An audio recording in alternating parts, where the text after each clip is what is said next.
Hello ನಮಸ್ಕಾರ. ನಾನಿದಿನ ತಟ್ಟೆ ತುಂಬ ಬಿಸಿ ಬಿಸಿಯಾದ ರೈಸ್ ಐಟಮ್ ಮಾಡ್ಕೊಂಡು ಬಂದಿದ್ದೀನಿ. ಈರುಳ್ಳಿ ರೈಸ್.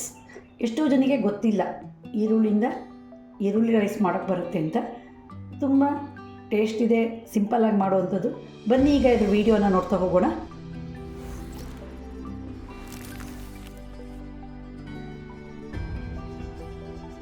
ನಾನಿಲ್ಲಿ ಈರುಳ್ಳಿ ರೈಸಿಗೆ 5 ಈರುಳ್ಳಿನ ಸಿಪ್ಪೆ ತೆಗೆದು ಉದ್ದವಾಗಿ ಸಿಗದು ಹೆಚ್ಚಿಟ್ಕೊಂಡಿದ್ದೀನಿ. ರೈಸ್ ಐಟಮಿಗೆಲ್ಲ ಪಲಾವ್ ಅಕ್ಕಿನ ಸಿಗುತ್ತೆ, ಅದೇ ತುಂಬ ಟೇಸ್ಟು, ಹಾಗೆ ತುಂಬ ಉದುರಾಗಿ ಬರುತ್ತೆ.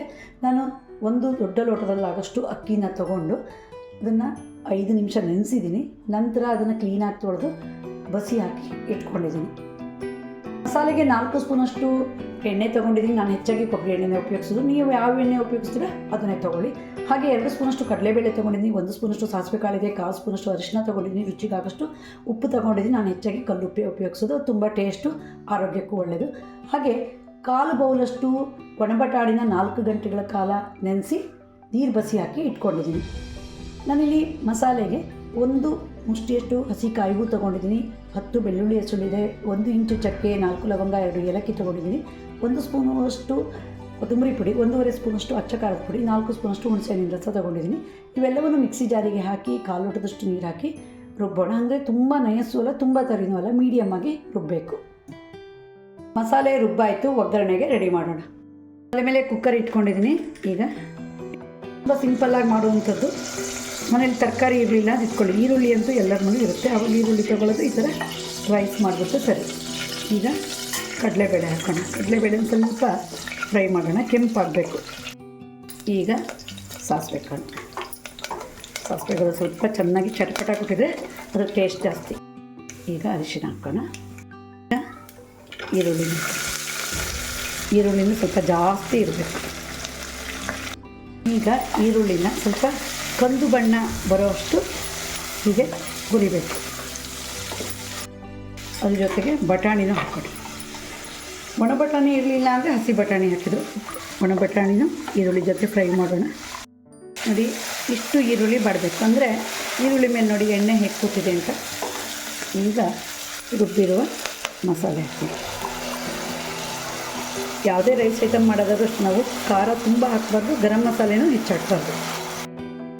ಮಿಕ್ಸಿ ಜಾರಿಗೆ 2 ಸ್ಪೂನಷ್ಟು ನೀರು ಹಾಕಿ ಬೇಯಿಸ್ತೀನಿ.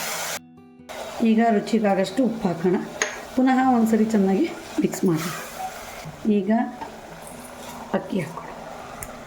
ಅಕ್ಕಿ ಹಾಕಿದ್ಮೇಲೆ ಪುನಃ ಒಂದು ಸರಿ ಚೆನ್ನಾಗಿ ಮಿಕ್ಸ್ ಮಾಡೋಣ. ಈಗ ನಾನು 1 ಅಳತೆ ಅಕ್ಕಿಗೆ ಅದ್ರಿಗೆ 2 ಪಟ್ಟಷ್ಟು ನೀರು ಹಾಕಿದ್ದೀನಿ. ಸ್ವಲ್ಪ ಬೆಚ್ಚನೆ ನೀರು ಹಾಕಬೇಕು. ಈಗ ಒಂದು ಸರಿ ಚೆನ್ನಾಗಿ ಮಿಕ್ಸ್ ಮಾಡಿ ಸ್ವಲ್ಪ ಕುದಿ ಬರೋಕ್ಕೆ ಬಿಡೋಣ. ತಕ್ಷಣವೇ ಕುಕ್ಕರ್ ಮುಚ್ಚಳ ಹಾಕಬಾರ್ದು, ಆವಾಗ ಮೆತ್ತಗಾಗ್ಬಿಡುತ್ತೆ. ಒಂದು ಕುದಿ ಬಂದಮೇಲೆ ಆದರೆ ಅದು ತುಂಬ ಉದುರಾಗಿ ಬರುತ್ತೆ.